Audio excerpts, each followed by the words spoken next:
Ya. Apakah masih dapat terhindar dari neraka dan dapat bersama Rasulullah SAW di surga? Insya Allah. Insya Allah. Bukankah Anda pernah dengar kisah bahwa di antara sahabat-sahabat Nabi sebelumnya pernah menjadi musuh Nabi? Ada yang mengancam Nabi, ada yang ingin membunuh Nabi, bahkan musyrik juga, menyembah berhala, Masya Allah dan sebagainya. Tapi setelah itu mereka bertobat, mendekat kepada Allah, kemudian baik keislamannya. Bahkan disebutkan oleh Nabi SAW termasuk orang yang masuk surga tanpa hisab. Di antaranya bahkan menjadi sahabat-sahabat Nabi yang mulia.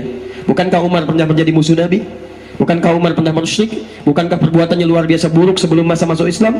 Tapi Masya Allah, masuk Islam, jadi pembela Nabi, pelindung Nabi, penantang para munafikin yang keras-keras, penantang para kufar. Ya, orang lain sembunyi-sembunyi masuk Islam, Umar datang ke Ka'bah mengatakan, saya sudah masuk Islam. Saya sudah mengatakan asyhadu an la ilaha illallah, asyhadu anna Muhammadar Rasulullah. Kalian mau apa? Mau pukulin saya? Mau nantang saya? Silahkan datang kepada saya. Kita bertemu di Bukit A. Tapi sebelum datang pamit dulu pada ibu yang telah melahirkannya, karena dia akan pulang tanpa nama. Umar, Masya Allah. Orang takut dengan Abdullah bin Ubay bin Salul, Masya Allah, karena tokoh di Madinah. Orang menghindar pelan-pelan, Umar tidak. Bahkan di akhir hidupnya Abdullah bin Ubay bin Salul masih manja, kolokan meminta kepada Nabi, ya Rasulullah, mohon berikan jubah anda ya Rasulullah, supaya saya bisa meninggal dengan mengenakan jubah anda. Motifnya supaya dikagumi oleh orang sekitaran. Masya Allah, Abdullah bin Ubay bin Salul meninggalnya mengenakan jubah Nabi. Kata Umar, ya Rasulullah, berikan kesempatan kepada saya, izinkan supaya saya menghunus pedang memisahkan kepala dari badannya. Umar, Masya Allah, Umar, sehingga disebut oleh Nabi SAW, bahkan setan pun takut kepada Umar. Umar, bahkan disebut oleh Nabi dalam satu riwayat bahwa pintu fitnah ada di Umar. Maksudnya Umar penjaganya. Kalau Umar meninggal, dunia mulai terbuka. Betul, Umar meninggal, Utsman terbunuh, Ali kemudian juga terbunuh radhiyallahu ta'ala anhuma, fitnah mulai muncul sampai dengan sekarang. Umar, orang yang sangat jenius. Ayat-ayat mirasantika, khamar, turunkanlah pertanyaan Umar.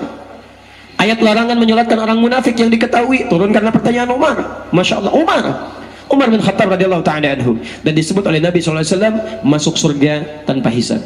Masya Allah. Thauban, sahabat Nabi, bertanya pada Rasulullah SAW, ya Rasulullah, hamba ini begini ya Rasulullah, amalnya sedikit, dosanya banyak, sedangkan kau Nabi ya Rasulullah.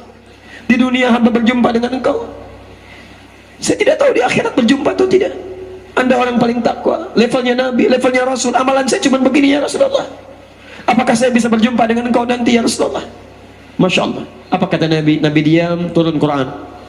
Surah keempat itu, An-Nisa ayat 69. Wa may yuti'illaha war rasulah fa ulaika ma'al ladzina an'ama Allahu 'alaihim minan nabiyyin was-siddiqin wasyuhada was-salihin. Masya Allah. Dan orang-orang yang mau menaati Allah, kemudian mau menaati Rasulnya, maka kami akan jamin, kata Allah, mereka akan masuk surga, tidak akan pernah dipisahkan bahkan dengan para nabi.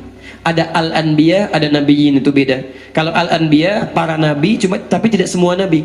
Makanya di surah al-anbiya ada kisah para nabi, tapi tidak semua nabi. Tapi kalau nabiyyin, itu semua nabi-nabi. Semua nabi-nabi. Ada orang yang akan tinggalnya di surga bersama para nabi, seluruh nabi-nabi, para orang saleh, para syuhada, para siddiqin. Di teman-teman, selalu terbuka peluang bagi kita untuk kembali kepada Allah Subhanahu wa ta'ala. Demi Allah saya katakan, di masjid ini pun sekarang belum tentu ada orang yang soleh dalam pandangan Allah. Jangan anda kira ada hidayat orang soleh, teman anda orang soleh, belum tentu. Menurut Allah barangkali bukan kamu soleh, cuman aib kamu saya tutup. Dan belum tentu juga anda yang larut dalam dosa dihukumi oleh Allah sebagai orang yang akan masuk neraka, belum tentu.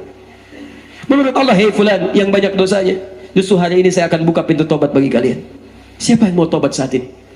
Jadi kalau diantara sekian hamba Allah yang hidup saat ini, cuman anda yang digerakkan langkahnya, Masya Allah, dihadirkan ke tempat ini, dilembutkan hatinya, barangkali itu cara Allah untuk menerima tobat anda sebelum anda diwafatkan oleh Allah Subhanahu wa ta'ala. Maka segeralah kembali kepada Allah. Tubu ilallahi taubatan nasuha. Bertobatlah kepada Allah, sadari dosa-dosa anda, mohon ampunan kepada Allah, dan mudah-mudahan termasuk anda dalam golongan orang yang terima tobatnya, meningkatkan amal soleh, taat kepada Rasulnya, dan dimasukkan ke dalam surga dan tetangga anda para nabi. Masya Allah, tidak ada yang paling indah dengan itu. Masya Allah. Ada orang-orang masuk surga, fulan, di mana surga kamu? Di sini dikunjungi. Siapa tetangga kamu? Ustadz fulan. Masya Allah. Siapa tetangga kamu? Syekh fulan. Kalau belakangnya alim fulan. Masya Allah, senang dia. Tiba-tiba dia balik bertanya, kalau kamu di mana? Surga fulan. Masya Allah. Tetangganya siapa? Depan saya Nabi Yusuf. Masya Allah. Belakang saya Nabi Sulaiman. Masya Allah. Samping kiri saya Nabi Ibrahim. Samping kanan saya dekat banget Nabi Muhammad sallallahu alaihi wasallam. Masya Allah. Ya. Ada orang-orang yang bertetangga dengan para nabi. Kita tidak pernah melihat Nabi Muhammad sallallahu alaihi wasallam yang sangat sayang dengan kita, mencintai kita, menyayangi kita, bahkan memohonkan ampunan kepada kita. Selalu berusaha mengorbankan bukan cuma hartanya, tapi juga jiwanya, bermohon kepada Allah Subhanahu wa taala supaya bisa meringankan kehidupan kita di akhirat nanti. Sampai turun ayat di situ di surah At-Taubah itu ayat 128. Laqad ja'akum rasulun min anfusikum azizun 'alaihi ma 'anittum harisun 'alaikum bil mu'minina raufur rahim. Sungguh telah datang kepada kalian seorang rasul yang sangat peduli dengan kalian, sayang betul dengan kalian. Kalau bisa beban kalian pun akan dimintakan oleh beliau untuk diangkat oleh Allah Subhanahu wa taala. Sampai pernah satu ketika di masa akhir hidupnya, sebelum diwafatkan oleh Allah, sebelum dibawakan air wudunya oleh Fudail, wafat dalam pangkuan Sayyidah Aisyah setelah berwudu, tiba-tiba datang malaikat mengabarkan kabar gembira.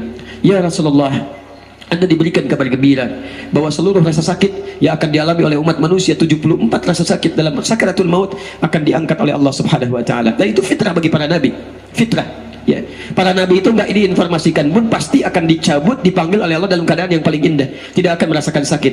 Tapi kalimat ini menjadi informasi kepada Nabi Muhammad SAW bahwa tidak semua orang bisa merasakan kenikmatan itu. Ya, tidak semua orang akan mudah meninggalnya. Barangkali akan merasakan sakit dengan tingkatan yang sangat tinggi, 74 lebih tingkatannya. Anda tahu apa jawaban Muhammad SAW? Beliau bermohon kepada Allah, ya Allah, kalaulah diperkenankan, mohon timpakan saja 74 rasa sakit itu kepada hamba saat ini. Timpakan saja seluruh 74 rasa sakit yang akan dialami umatku kelak dalam sakaratul mautnya. Timpakan kepada hamba saat ini supaya mereka tidak merasakan sakaratul maut lagi saat meninggal dunia. Ya Allah, kalau Engkau memperkenankan, mohon timpakan seluruh rasa sakit yang akan dialami umatku saat sakaratul maut nanti. Timpakan kepadaku sekarang supaya mereka tidak mengalaminya lagi saat sakaratul maut nanti. Muhammad sallallahu alaihi wasallam yang mencintai kita, mengorbankan dirinya, nyawanya, bahkan hartanya, segalanya hanya untuk mendapatkan kemudahan bagi umatnya. Maka Masya Allah, sangat rugi kalau kita tidak berjumpa dengan Rasulullah SAW di akhirat nanti. Sangat rugi kalau kita tidak menatap wajahnya. Sangat rugi kalau kita tidak mendengar kalimatnya. Sangat rugi kalau kita tidak melihat senyumannya. Di dunia tidak berjumpa, di akhirat tidak mampu menatapnya. Maka bertakwalah kepada Allah, ikuti sunnahnya, ikuti tuntunannya. Mudah-mudahan kita diwafatkan dalam keadaan yang terbaik dan bisa berjumpa dengan Rasulullah SAW di akhirat nanti. Subhanakallahumma bihamdika asyhadu an la ilaha illa anta astaghfiruka wa atubu ilaik. Wa akhiru da'wana alhamdulillahi rabbil alamin. Wal afu minkum. Assalamualaikum warahmatullahi wabarakatuh. Ya. Apakah masih dapat terhindar dari neraka dan dapat bersama Rasulullah SAW di surga? Insyaallah. Insyaallah. Bukankah Anda pernah dengar kisah bahwa di antara sahabat-sahabat Nabi sebelumnya pernah menjadi musuh Nabi? Ada yang mengancam Nabi, ada yang ingin membunuh Nabi, bahkan musyrik juga, menyembah berhala, Masya Allah dan sebagainya. Tapi setelah itu mereka bertobat, mendekat kepada Allah, kemudian baik keislamannya. Bahkan disebutkan oleh Nabi SAW termasuk orang yang masuk surga tanpa hisab. Di antaranya bahkan menjadi sahabat-sahabat Nabi yang mulia. Bukankah Umar pernah menjadi musuh Nabi? Bukankah Umar pernah musyrik? Bukankah perbuatannya luar biasa buruk sebelum masa masuk Islam? Tapi Masya Allah, masuk Islam, jadi pembela Nabi, pelindung Nabi, penantang para munafikin yang keras-keras, penantang para kufar. Ya, orang lain sembunyi-sembunyi masuk Islam, Umar datang ke Ka'bah mengatakan, saya sudah masuk Islam. Saya sudah mengatakan asyhadu an la ilaha illallah, asyhadu anna Muhammadar Rasulullah. Kalian mau apa? Mau pukulin saya? Mau nantang saya? Silahkan datang kepada saya. Kita bertemu di Bukit A. Tapi sebelum datang pamit dulu pada ibu yang telah melahirkannya, karena dia akan pulang tanpa nama. Umar, Masya Allah. Orang takut dengan Abdullah bin Ubay bin Salul, Masya Allah, karena tokoh di Madinah.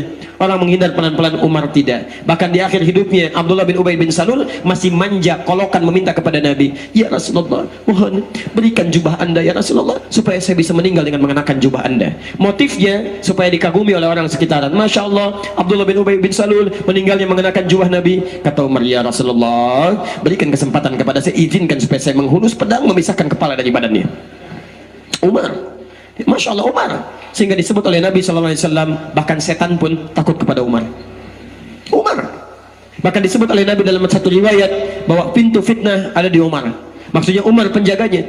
Kalau Umar meninggal dunia mulai terbuka. Betul, Umar meninggal, Utsman terbunuh, Ali kemudian juga terbunuh radhiyallahu ta'ala anhuma, fitnah mulai muncul sampai dengan sekarang. Umar, orang yang sangat jenius. Ayat-ayat mirasan tiga, khamar, turun karena pertanyaan Umar. Ayat larangan menyolatkan orang munafik yang diketahui turun karena pertanyaan Umar. Masya Allah, Umar bin Khattab radhiyallahu ta'ala anhu, dan disebut oleh Nabi SAW masuk surga tanpa hisab. Masya Allah. Thauban sahabat Nabi bertanya pada Rasulullah SAW, ya Rasulullah, hamba ini begini ya Rasulullah, amalnya sedikit, dosanya banyak, sedangkan kau Nabi ya Rasulullah, di dunia hamba berjumpa dengan engkau, saya tidak tahu di akhirat berjumpa atau tidak. Anda orang paling takwa, levelnya Nabi, levelnya Rasul, amalan saya cuma begini ya Rasulullah, apakah saya bisa berjumpa dengan engkau nanti ya Rasulullah? Masya Allah. Apa kata Nabi? Nabi diam, turun Quran surah keempat itu, An-Nisa ayat 69. Wa may yuti'illaha wa rasulahu fa ulaika ma'al ladzina an'ama Allahu 'alaihim minan nabiyyin was-siddiqin wasyuhada was-salihin. Masya Allah. Dan orang-orang yang mau menaati Allah, kemudian mau menaati Rasulnya, maka kami akan jamin, kata Allah, mereka tidak akan masuk surga, tidak akan pernah dipisahkan bahkan dengan para nabi. Ada al-anbiya, ada nabiyyin, itu beda. Kalau al-anbiya para nabi, tapi tidak semua nabi. Makanya di surah al-anbiya ada kisah para nabi tapi tidak semua nabi. Tapi kalau nabiyyin itu semua nabi-nabi. Semua nabi-nabi. Ada orang yang akan tinggalnya di surga bersama para nabi, seluruh nabi-nabi, para orang saleh, para syuhada, para siddiqin. Di teman-teman selalu terbuka peluang bagi kita untuk kembali kepada Allah Subhanahu wa taala. Demi Allah saya katakan, di masjid ini pun sekarang belum tentu ada orang yang saleh dalam pandangan Allah. Jangan anda kira ada hidayat orang soleh, teman anda orang soleh, belum tentu. Menurut Allah barangkali bukan kamu soleh, cuman aib kamu saya tutup. Dan belum tentu juga anda yang larut dalam dosa dihukumi oleh Allah sebagai orang yang akan masuk neraka, belum tentu. Menurut Allah, hei fulan yang banyak dosanya, justru hari ini saya akan buka pintu tobat bagi kalian. Siapa yang mau tobat saat ini? Jadi kalau diantara sekian hamba Allah yang hidup saat ini, cuman anda yang digerakkan langkahnya, Masya Allah, dihadirkan ke tempat ini, dilembutkan hatinya, barangkali itu cara Allah untuk menerima tobat anda sebelum anda diwafatkan oleh Allah Subhanahu wa ta'ala. Maka segeralah kembali kepada Allah. Tubu ilallahi taubatan nasuha. Bertobatlah kepada Allah, sadari dosa-dosa anda, mohon ampunan kepada Allah, dan mudah-mudahan termasuk anda dalam golongan orang yang terima tobatnya, meningkatkan amal soleh, taat kepada Rasulnya, dan dimasukkan ke dalam surga dan tetangga anda para nabi. Masya Allah, tidak ada yang paling indah dengan itu. Masya Allah. Ada orang-orang masuk surga, fulan, di mana surga kamu? Di sini dikunjungi. Siapa tetangga kamu? Ustadz fulan. Masya Allah. Siapa tetangga kamu? Syekh fulan. Kalau belakangnya alim fulan. Masya Allah, senang dia. Tiba-tiba dia balik bertanya, kalau kamu di mana? Surga fulan. Masya Allah. Tetangganya siapa? Depan saya Nabi Yusuf. Masya Allah. Belakang saya Nabi Sulaiman. Masya Allah. Samping kiri saya Nabi Ibrahim. Masya Allah. Samping kanan saya dekat banget Nabi Muhammad sallallahu alaihi wasallam. Masya Allah. Ya. Ada orang-orang bertetangga dengan para nabi. Kita tidak pernah melihat Nabi Muhammad sallallahu alaihi wasallam yang sangat sayang dengan kita, mencintai kita, menyayangi kita, bahkan memohonkan ampunan kepada kita. Selalu berusaha mengorbankan bukan cuma hartanya, tapi juga jiwanya, bermohon kepada Allah Subhanahu wa taala supaya bisa meringankan kehidupan kita di akhirat nanti. Sampai turun ayat di situ di surah At-Taubah itu ayat 128. Laqad ja'akum rasulun min anfusikum azizun 'alaihi ma 'anittum harisun 'alaikum bil mu'minina raufur rahim. Sungguh telah datang kepada kalian seorang rasul yang sangat peduli dengan kalian, sayang betul dengan kalian. Kalau bisa beban kalian pun akan dimintakan oleh beliau untuk diangkat oleh Allah Subhanahu wa taala. Sampai pernah satu ketika di masa akhir hidupnya, sebelum diwafatkan oleh Allah, sebelum dibawakan air wudunya oleh Fudail, wafat dalam pangkuan Sayyidah Aisyah setelah berwudu, tiba-tiba datang malaikat mengabarkan kabar gembira. Ya Rasulullah, Anda diberikan kabar gembira bahwa seluruh rasa sakit yang akan dialami oleh umat manusia, 74 rasa sakit dalam sakaratul maut, akan diangkat oleh Allah Subhanahu wa taala. Dan itu fitrah bagi para nabi, fitrah. Ya, para nabi itu nggak diinformasikan pun pasti akan dicabut, dipanggil oleh Allah dalam keadaan yang paling indah, tidak akan merasakan sakit. Tapi kalimat ini menjadi informasi kepada Nabi Muhammad SAW bahwa tidak semua orang bisa merasakan kenikmatan itu. Ya, tidak semua orang akan mudah meninggalnya. Barangkali akan merasakan sakit dengan tingkatan yang sangat tinggi, 74 lebih tingkatannya. Anda tahu apa jawaban Muhammad SAW? Beliau bermohon kepada Allah, ya Allah, kalaulah diperkenankan, mohon timpakan saja 74 rasa sakit itu kepada hamba saat ini. Timpakan saja seluruh 74 rasa sakit yang akan dialami umatku kelak dalam sakaratul mautnya. Timpakan kepada hamba saat ini, supaya mereka tidak merasakan sakaratul maut lagi saat meninggal dunia. Ya Allah, kalau Engkau memperkenankan, mohon timpakan seluruh rasa sakit yang akan dialami umatku saat sakaratul maut nanti, timpakan kepadaku sekarang, supaya mereka tidak mengalaminya lagi saat sakaratul maut nanti. Muhammad sallallahu alaihi wasallam yang mencintai kita, mengorbankan dirinya, nyawanya, bahkan hartanya, segalanya hanya untuk mendapatkan kemudahan bagi umatnya. Maka Masya Allah, sangat rugi kalau kita tidak berjumpa dengan Rasulullah SAW di akhirat nanti. Sangat rugi kalau kita tidak menatap wajahnya. Sangat rugi kalau kita tidak mendengar kalimatnya. Sangat rugi kalau kita tidak melihat senyumannya. Di dunia tidak berjumpa, di akhirat tidak mampu menatapnya. Maka bertakwalah kepada Allah, ikuti sunnahnya, ikuti tuntunannya. Mudah-mudahan kita diwafatkan dalam keadaan yang terbaik dan bisa berjumpa dengan Rasulullah SAW di akhirat nanti. Subhanakallahumma bihamdika asyhadu an la ilaha illa anta astaghfiruka wa atubu ilaik. Wa akhiru da'wana alhamdulillahi rabbil alamin. Wal afu minkum. Assalamualaikum warahmatullahi wabarakatuh. Assalamualaikum warahmatullahi wabarakatuh. Alhamdulillahirabbil alamin wassalatu wassalam ala Rasulillah amma ba'du. Demikian tadi teman-teman ceramah ya dari Ustadz Adi Hidayat hafizallahu ta'ala yang tadi menjelaskan jika kita terlanjur berbuat dosa besar ya, kalian harus segera melakukan salah satu amalan ini teman-teman. Amalannya apa? Nanti akan kita jelaskan teman-teman ya. Dan tentunya di akhir video ini ya, saya akan memberikan poin-poin penting ataupun narasi penting ya yang bisa kita sampaikan ulang kepada kalian semua teman-teman. Tentunya tidak semuanya akan kita sampaikan, hanya poin pentingnya saja teman-teman, seperti itu. Nah tentunya sebagai manusia biasa ya, secara sengaja atau tidak sengaja pasti akan berbuat dosa kecil ataupun dosa besar teman-teman ya. Tapi beliau juga menyampaikan dan menyarankan ya agar segera melakukan amalan ini ya sebelum terlambat. Nah, dosa yang diperbuat manusia itu bisa dilakukan secara langsung, baik itu disengaja atau tidak sengaja teman-teman. Dan jenis dosa itu dibagi menjadi dua ya. Yang pertama yaitu dosa kecil dan dosa besar teman-teman ya. Yang mana untuk dosa kecil contohnya ya misal kita ingkar ya, tidak nempatin janji, berkata kotor ya, berlebihan dalam berbicara, menghina orang lain dan lain sebagainya.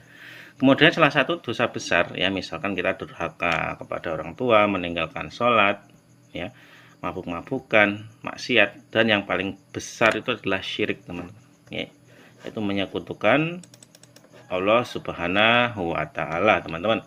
Lantas bagaimana jika kita sudah terlanjur berbuat dosa besar ya? Beliau tadi menjelaskan kepada kita ya bahwa segera melakukan amalan ini ya sebelum terlambat ya, sebelum terlanjur berbuat dosa besar ya. Dan beliau tadi menjelaskan amalan yang harus dilakukan adalah segera bertaubat kepada Allah Subhanahu wa Ta'ala, dan tentunya bertobat nasuha ya, bertobat dengan berserah diri kepada Allah Subhanahu wa Ta'ala. Nah, segera ya, di sini ada yang beliau sampaikan tadi, sudah kita catat juga teman-teman ya. Segera untuk bertobat dengan sungguh-sungguh, dalam kurung nasuha ya, jika dosanya itu besar ya, bersungguh-sungguh. Dan jika sudah terlanjur berbuat dosa besar, insya Allah Allah akan menghapus dosa-dosa kalian ya. Itu tadi apa yang disampaikan ataupun apa yang telah dikatakan oleh beliau. Jadi pentingnya ya menghindari atau meminimalisir dosa-dosa besar, dosa kecil maupun dosa besar teman-teman, seperti itu. Nah demikian tadi teman-teman yang bisa kita sampaikan ulang dari inti yang disampaikan beliau tadi. Kurang lebihnya kita mohon maaf. Jika ada yang benar itu datangnya dari Allah Subhanahu wa Ta'ala, dan jika ada kesalahan penyampaian ya ataupun kesalahan narasi itu datangnya dari diri saya pribadi. Subhanakallahumma bihamdika asyhadu alla ilaha illa anta astaghfiruka wa atubu ilaik. Assalamualaikum warahmatullahi wabarakatuh.